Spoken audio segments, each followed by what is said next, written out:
restless. I am so restless. And this changing world leaves me speechless. I am lost for words, but I kept my nerve. I've got a lot of family here, some of whom are here in the audience tonight. I also had my first abortion at the Seattle Planned Parenthood. Yay!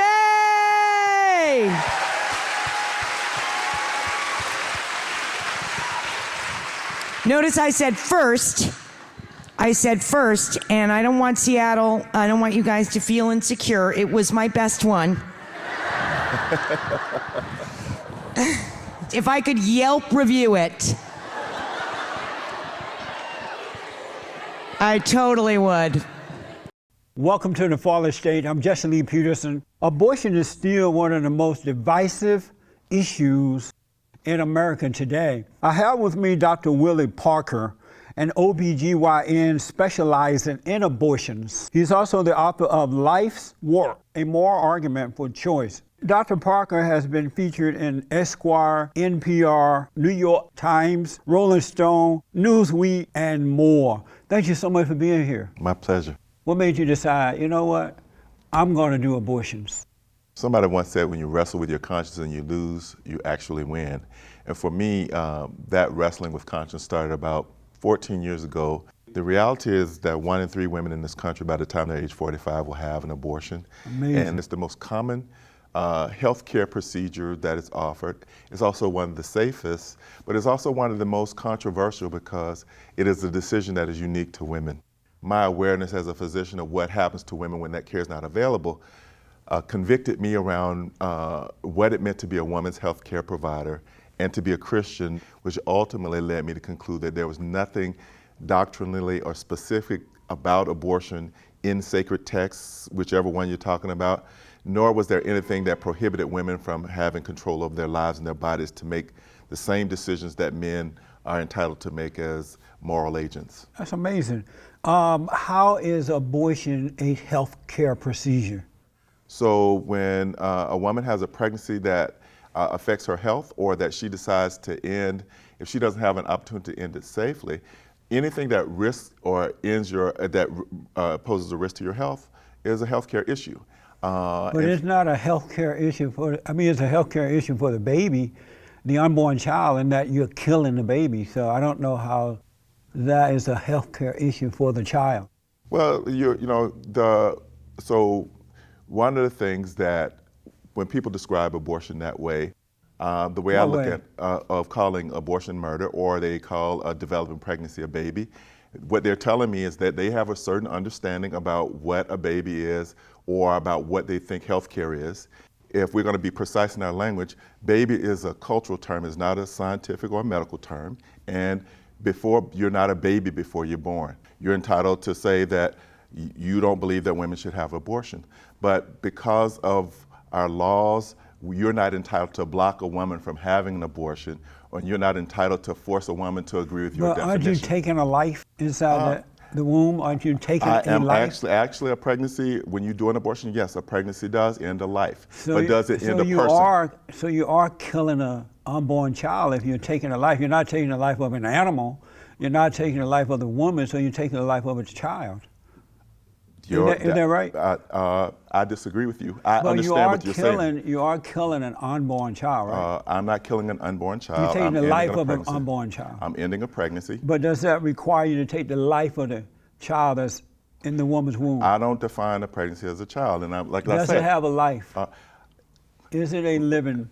It is a living entity. It is a life. It is a human being, because women don't have puppies. But it is not a baby. And if it were a baby, it would be a person, correct? So the reality let me finish. So the reality is you are taking a life. So is that true or not? Do you want to have a dialogue, or do you want to let me answer your question, or do you want to answer my question? Answer the question about are you taking a life? Okay. Yes, an abortion ends a life. Now, what I asked you was, you're saying a pregnancy is a baby, right? It's an unborn child. It's an unborn child. Okay. Yes. So if I kill a child, that's murder, right?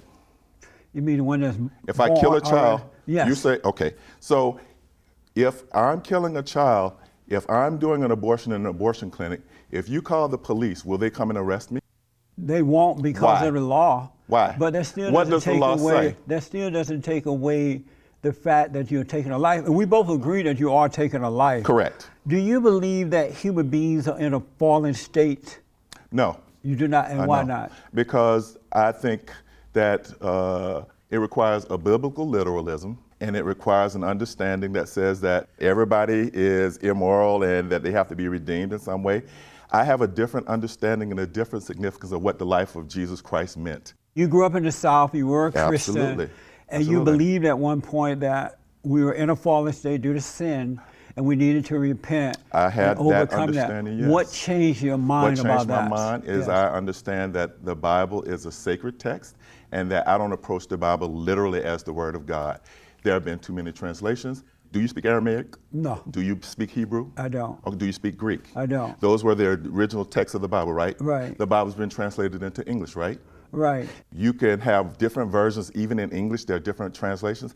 That doesn't mean that the Bible's not significant as sacred text, but it means, do you have to approach the Bible as being literally true? I don't. So you grew up in Alabama. You Yes. believed at one time that we were sinners who need to repent. Absolutely. What in the Bible did you read that said to you, no, that's not true? Okay. Did you read something in the Bible that changed your mind? No, or it you was just how I chose to read the Bible that changed. And how did so you The chose- Bible as a text can't reference itself. So you decided that I'm going to read the Bible and change my mind that we are in a fallen state? I decided that I was going to read the Bible and decide, how does the Bible speak to me and how does this Bible speak to us today, and so that it has relevance to us today.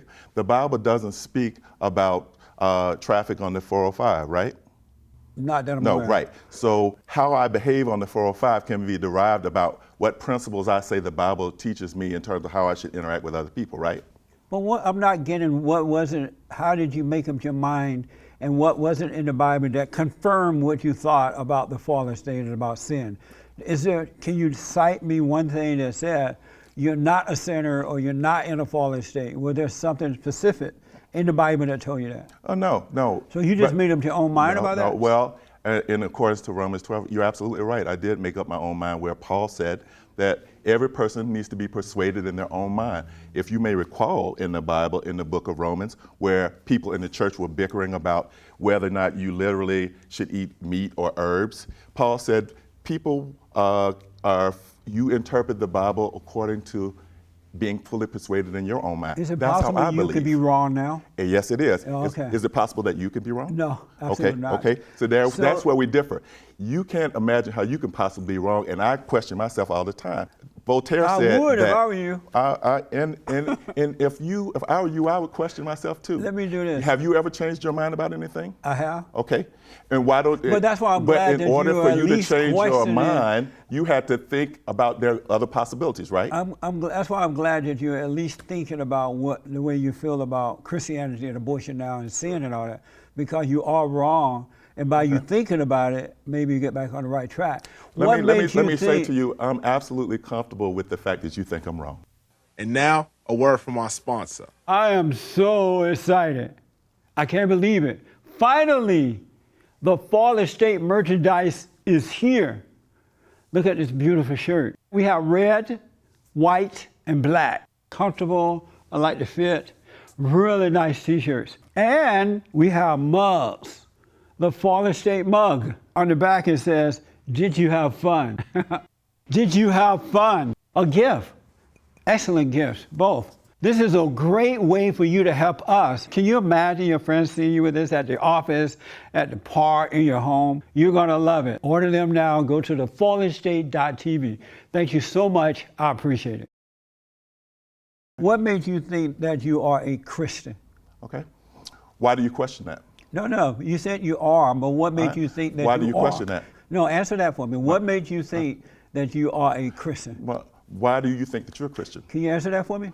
You answer I'm doing first. an interview here. You're my guest. And I'm responding. And right? you're the expert here, so I'm here to ask. What made you think that... I'm not the expert on your spirituality, nor are you the expert on mine. So what made you think that you are a Christian? To the satisfaction of me being persuaded in my own mind and in the way that we all have to know our spirituality for ourselves, I am certain that I am clear with my relationship with my Creator and God, and that I stand before my God with the acceptance of my God, and that I don't have to open it to your scrutiny or anybody else's. But that's not an answer. What is it about you? It's not the answer that you want. What is it about you that made you think today that you are a Christian? What is it about you that allows you to question that? What is it about you? What authority do you hold to question that? Well, I'm interviewing you. I'm trying to get some that doesn't give you information authority, here. and I'm giving you the information that you don't have the right to question that. If you ask me if I'm a Christian and I say yes, how are you going to verify that I am or not? So there's nothing about you that can convince you that you are a Christian. Well, there's nothing about me that can convince you that I'm a Christian. I'm asking you that. Well, I don't question that. You do. Because you haven't given me anything. Oh, okay. Well, I haven't given you anything to your satisfaction. You can't look into my heart and tell me what's there. That's you why can't I'm tell me asking what's you not. about your heart. Well, I don't go around telling people what's in my heart because I can't say that to your satisfaction. So I'm never going to question yours. It could be questionable about what makes you think that you're empowered to question the spiritual state of somebody else. Don't you think that's kind of arrogant? No, and presumptuous? I'm trying to get a better understanding of why you do the things you do. Okay. I do the things I do because I believe that my conscience dictates what I should do, and I'm doing what I believe to be right. It doesn't have to meet your approval. Let me ask, speaking of consciousness, do you have the mind of God or Satan? You're asking me non-questions because if I say I believe that I have the mind of God, you're going to say, how do you know? If I say I believe I have the mind of Satan, you say, aha. So if you really want to do an informative interview, ask me some questions that are really about the issue that you want to talk about. And from what I understand, this isn't about, you didn't invite me. I'm here I came here at your invitation without knowing anything about who you are and what your agenda is. And I didn't come here to have you openly scrutinize what you think my moral compass is. If you want to talk about abortion, if you want to talk about the right of women, if you don't want to talk about that, we can end the interview, and I'm happy to have had this opportunity. Let me just ask this and then we'll move on. Do you believe that there's good and evil? I absolutely do. You do, okay. And is it good to perform abortions or evil? It's good to perform abortions when women seek them and they need them and they ask me to do it and I'm trained to do it and I provide it for them. Yes, it is good to provide for the unborn child? I don't know what an unborn child is. I know what a fetus is. I know when you give birth, you become a child. Is it good or evil for the fetus? I know how to end the process. Is it good or evil for the fetus? I don't relate to life in terms of absolute good and evil, so I won't answer that to your satisfaction. Does it bother you that it might be evil to the fetus? It doesn't bother me at all because a fetus can't be more important than the woman carrying it. In your book, Life's Work, you say you have a moral and Christian argument for abortion. Tell me about that. My morality is established with my Christian understanding. There are people who are not Christian who are very moral. Right? And moral is our compass and our orientation about what is right and what is wrong, okay? And ultimately, what is moral for you or for me may not be the same. And that's why, much to my disappointment, but my willingness to answer any question you might have, if it's gonna lead us to some point of meaningful dialogue, I'm not offended by the fact that you question my moral compass or authority. Did you say much to your disappointment? Much to your disappointment. Oh, I see. So you're not going to give me a moral issue argument for abortion? Tell me what is your definition of moral? Well, you say that in your book. I'm just trying to understand what do you mean by that. And I just said to you, let me slow it down. Let me ask you this, where do you get your morals from? We all have a moral compass. Mine is informed by the Christian understanding I hold, the love and compassion that Jesus Christ demonstrated for people. I could have easily chosen Islam. I could have easily chosen not to have a religious identity at all, and that would make me no less moral. And so you believe that a human being can develop morals without believing in God? There are places all around this world where people have never heard of God and they treat people with human kindness and dignity. That's not a sign of morals. Well, then Satan treats you well in order to deceive you. Define Isn't that true? Well, tell me what you mean by morals. Loving what's right with all your heart, soul, and might. Okay. And so you can't do that without being a Christian. That's right. Okay. Well, we differ. You can't do it without believing in God. Right. Because if you don't believe in Him, then you're of your father, the devil. Why does God have to be a he? And your heart is evil. How do you know God's a he? How do I know? The proof is in the pudding. What's He's the not pudding? a she. What's the pudding? Do How you know believe that God's she's not a she? Because he's a he. So do you mean God has a He penis? is a masculine source. God has a penis? That's ridiculous. Is it? I'm What does it mean to be a surprised he? you would say that. What does it mean to have a he? What does it mean? You have really lost your way. Okay. You went like way away from No, it. you said he. How do? Let What's me the get difference back- between a he and a she? Let me get What is back the to difference? this. Let me get back to this. That's ridiculous. Right. Okay. It's ridiculous because you don't agree with it, and that's fine. If that's your What do you- metric, do you- everything I might say might be ridiculous to you because maybe it's perplexing to you that people think for themselves. No, it's not perplexing. But it is And you're not because- thinking for yourself. Okay. Well, I'm not thinking the way you think You I are would not think. thinking for okay, yourself. Well, I'll accept One that. thing I know for sure, Okay. and without a doubt, Uh-huh. There's some things I'm not sure about, but the one thing I am sure about, you're not thinking for yourself. Okay. And you But are? No, I'm Who are being you thinking for? influenced. Who are I'm you being thinking for? influenced by what is right, and you're Okay. being influenced by evil. Okay. And you think that you're thinking for yourself. Okay.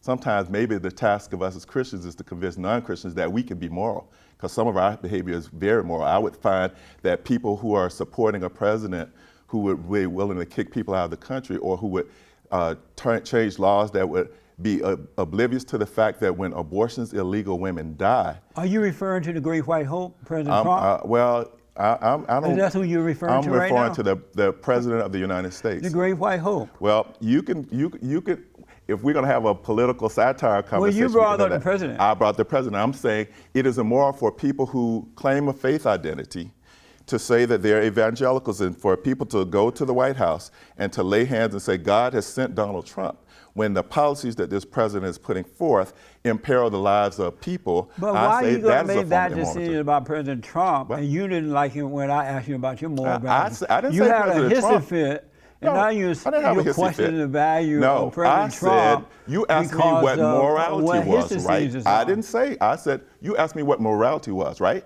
And I said, it is immoral for people to sanction the actions of a president. I never commented on the morality of Donald Trump one way or the other. Did you vote for Obama?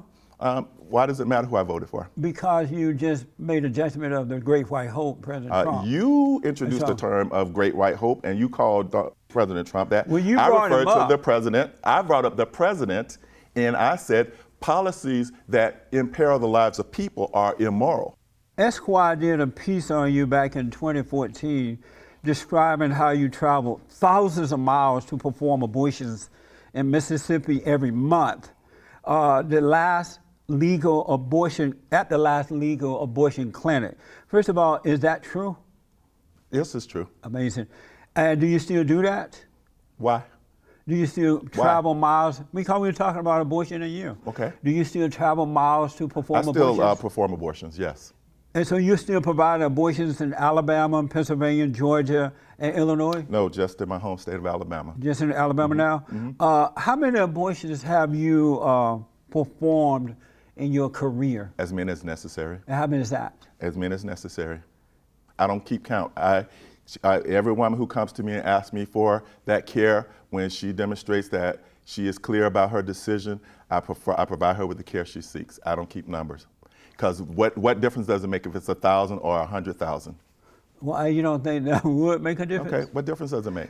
Oh, let me ask, how many months? Do you do it at 12 months? I mean, the 9th month if the woman wanted? No, that's not legal. Where do you, if it was legal, would you do it? Well, I don't answer hypotheticals, and 88% of abortions in this country happen in the first 12 weeks of pregnancy before there's any point of viability. And part of I keep pushing back on your language, because to talk about an unborn pregnancy as a baby is very inflammatory. Stages of development matter. If you say that a baby and a fetus are the same, it's like saying also an oak tree and an acorn are the same. Is it the same if you step on an acorn as you chop down a 100-year-old oak tree? It is not. And that's why, First as of all, a trained you can't physician, compare an acorn to a baby, well, a human being. Don't get lost in the analogy. That's the But ability that's to not think very- in acrylic. that's not very nice. Well, it's not a matter of being nice. So I want to know, once you pull this baby out of the womb, I don't after pull you babies out of the womb. after you kill the baby inside the I womb, don't kill babies. and you suck it out, however you get it I out. remove pregnancies by standard medical techniques. And when you when see- at 12 weeks, that is a suction procedure. And when you now, see do you want that to talk child- about When you the see procedure, that, or do you want to talk about the rhetoric that you want to engage in? let me ask, when you see that child, does it bother you at all? It doesn't bother me at all to end a pregnancy that a woman doesn't want, because the woman who comes to me is my patient. The woman that's killing it, having her child killed in her womb, does she give that child life? Nobody gives anybody life. Life is a process. We all participate in the process of reproduction. So she doesn't give life. What gives her the right to take a life? Okay, nobody gave her life. She can't give life.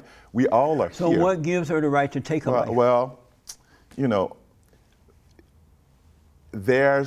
what gives her the right to end a process that's going on in her body is that she is a human being with the ability to make decisions about herself, right? So is there any process, if you wanted to have your gallbladder taken out, would anybody question you? Do you have to get anybody's permission to have anything done in your body? A gallbladder and a baby is not the same. Well, a gallbladder is in your body and a fetus is in her body. I'm making the choice about the gallbladder, or the gallbladder has some problems in making the choice. And women do the same thing about pregnancies. A woman who kills her children on the inside is making a decision about another human being's life. I'm not gonna argue with you.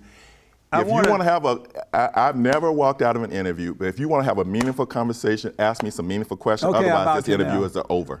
I'm about to now. Okay. But I thought the whole conversation had been meaningful so far. No, because I haven't really. You haven't asked. You have asked me questions that prompted me to answer in a certain way, and then you've offered your critique. Everything has been about what your impression of about who I am and what I do. You asked me. Right, I ask you because I'm still trying to figure out what the point of this. Okay, I don't complain because I have the power of exit. I can walk out here any moment that I want. Let me ask. I'm indulging you. What can I do? I'm a meaningless statistic. There could just be a way I could help the fallen state. I'm not crazy. That's never gonna happen. I'm not living in a dream world. Well, what's the matter with you? Jesse? Jesse Lee Peterson? You're my favorite YouTuber, and I wish there was a way for me as the viewer to support you. You can help us, and you can too. Whatever amount you can afford, even $1, we appreciate it. Go to patreon.com/TheFallenState. That's amazing. You are the physician plaintiff in a federal lawsuit preventing the closing of a Mississippi-only abortion clinic. Correct. Is that true? You know, I went down to Mississippi and protested that clinic.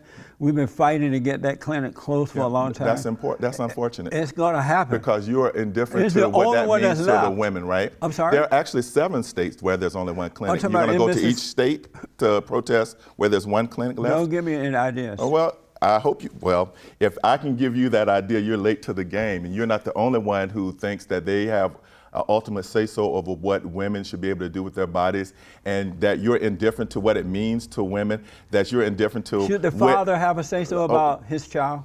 Should the father have the say-so over a process that's going on in a woman's body?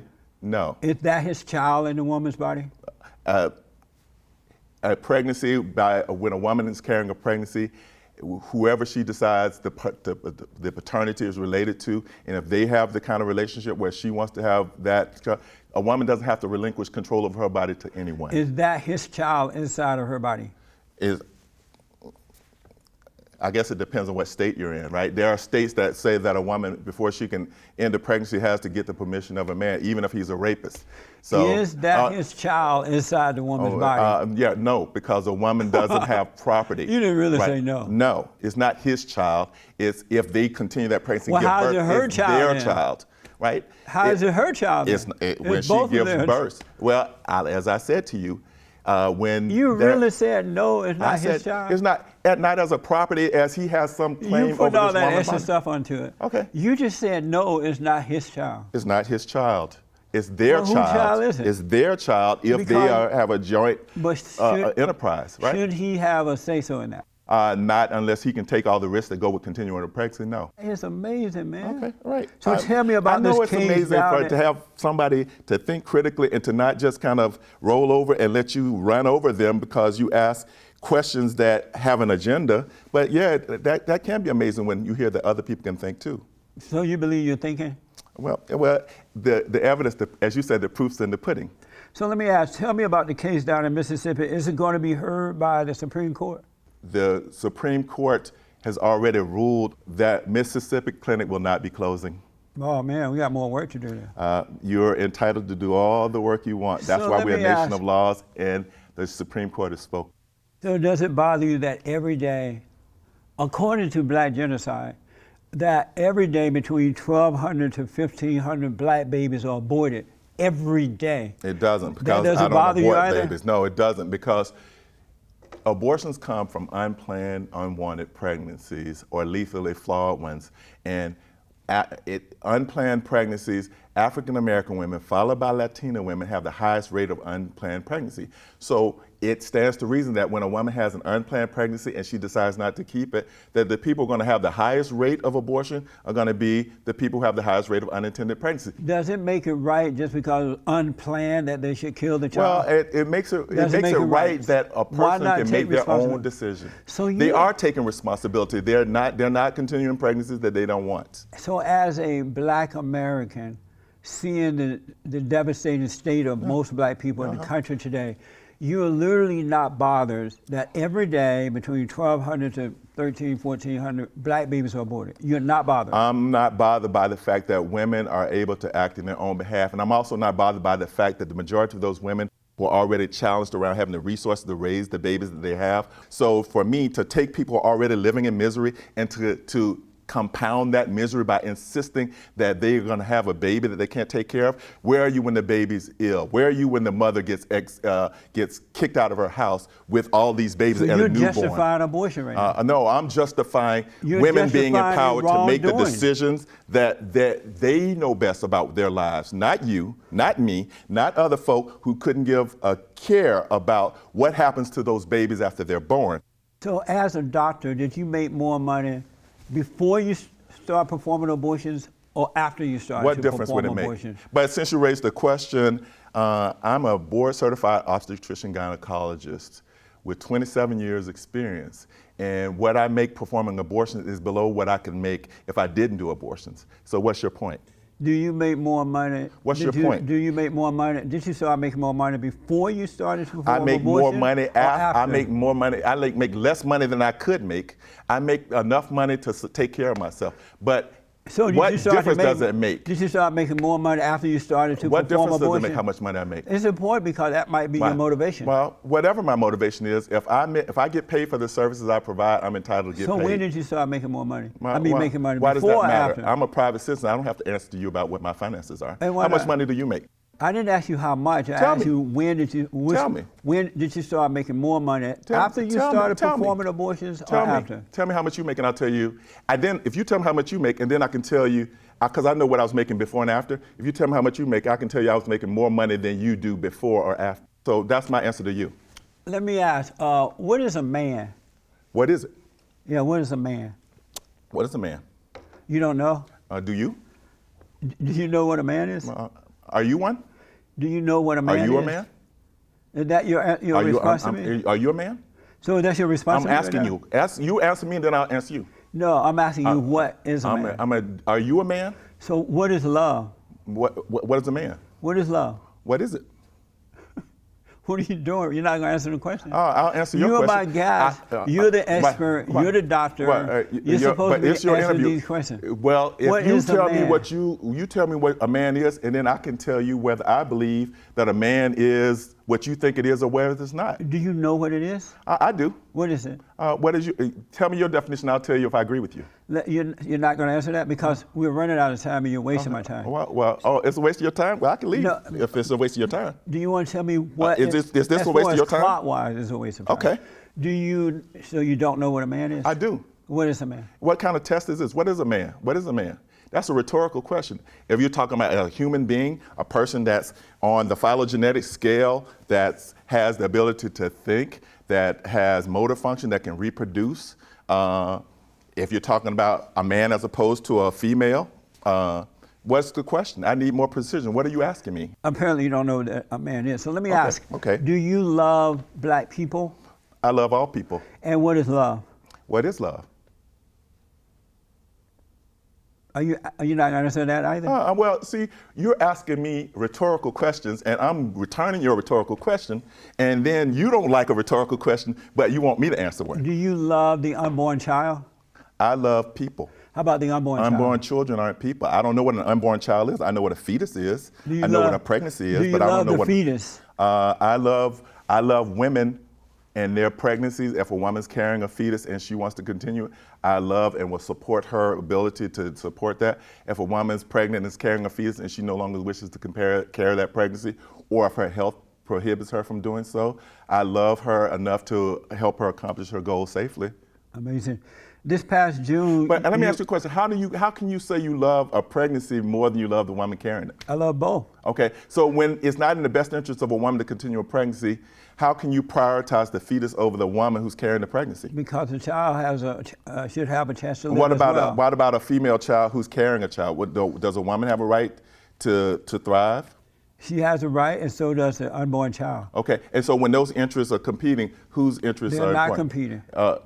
Are you a doctor? Are you a doctor? Only in the ego mind of the selfish woman that want to kill the child. You don't have to be a doctor to know that, man. You don't have to be a doctor to know. So, can you diagnose when a pregnancy is normal or abnormal? Let me ask this. This past June, you were interviewed as part of a Shout Your Abortion event in Seattle. What is Shout Your Abortion? Shout Your Abortion is an effort by women to reject the stigma and shame that people who feel like they're able to tell women what to do with their bodies, and that because they can't physically prohibit them, that they try and shame them away from making their own decisions. They've decided to not stand in the shadows, just like gay people have decided not to hide their being gay anymore. And so they're trying to take the shame out of killing the unborn child. Well, you can frame it however you want. I was down at a slut walk down in Okay. Los Angeles last Sunday, and they're trying to take the shame out of being sluts. Okay. Well, why do they want to take the shame out of it? They want to take the shame out of being sluts the same way people try to take the sting out of folk calling them niggers, right? Amazing. Amazing. What's so amazing about people when people call you names beyond your, when people call you names that are intended to disparage or to embarrass or to harm you, when you can't change your name, maybe you can change the meaning of the word. And so maybe they are trying to use calling you a name and having an abortion or being want to be perceived as a slut is not the same thing. But I saw a video of you there, and you were on stage with an actress by the name of Martha. What was Martha's last name? Her name is Martha Plimpton. Plimpton. And she was cheering on, yes, I had abortion in Seattle.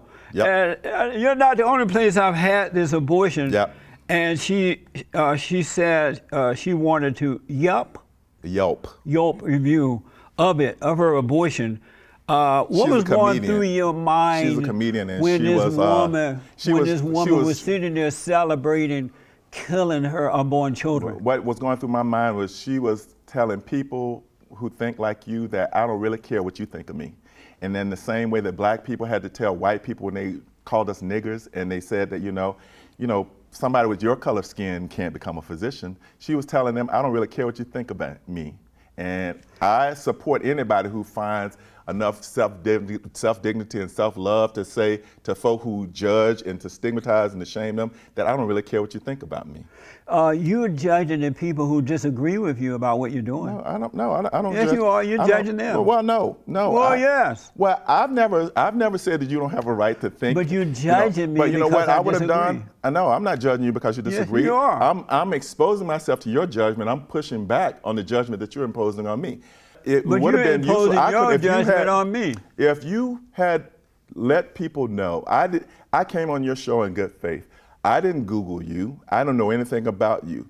I thought we were going to have a conversation. We've had a conversation. As far as I'm concerned, it's productive because I walked into a situation where I didn't know that you were going to be hostile, or I thought this was going to be. I'm not being hostile. I thought this was going to be. You don't want to hostile. Well, no, I'm being threatening to leave and carry on. Well, the reason I threatened to leave because hostile. I threatened to leave because I don't have to hostile. be disrespected, right? And I felt disrespected by you. Let me ask. You received that Margaret Sanger Award from Planned Parenthood. Is that right? did. Amazing. What's amazing about that? Because Planned Parenthood is wicked to the core. Okay. they sold the unborn child body parts for Okay. profit. Are you okay with that? It's a shame that you are sitting here. Are you okay with that? Repeating falsehoods. I'm not respectfully. I'm not calling you a liar, but you're repeating lies. You're repeating lies. Everything about those videos that were workshopped and created have been debunked. The people who made them are about to go to jail, and somehow you, as a journalist and as a published author, I would give you been debunked. That's not true. Tell the truth, man. Well, it's been debunked. You're not telling the truth. That's why you're looking down at the floor. Well, I'm looking down because I'm thinking and I'm you talking don't about, want me to see you're not telling the truth. I'm telling the truth. I that can look has you in the not eye. been debunked. Yeah, well, how many Planned Parenthoods have been closed? No, why are you saying that it is not true? I'm saying that not one Planned Parenthood has been closed, despite all of the government scrutiny where they went in and checked and looked for everything. Not one Planned Parenthood has been closed. Not one person's been indicted. Not one person's gone to jail. Do you consider yourself a feminist? Yes, I'm a feminist. No wonder you didn't know what a man was. Okay. So you think a feminist has to be female? That is a shame, man. Okay. So how can people get your book? Barnes & Noble. And tell them the title of it again. The book is Life's Work, A Moral Argument for Choice. So my final question for you. Yes, sir. Did you have fun? I did. You know, you write up my case, but you know, I believe in honest disagreement, and you know, even though it got tense, I enjoyed the dialogue. Well, at the end of the day, I respect that you brought me on, that you had enough willingness to talk to me and not at me. If I had researched, I don't know if I would have come on, but I'm glad I did. Right? That is not a man. What if you had been a Klan guy? Not cowardly. What if you had been so?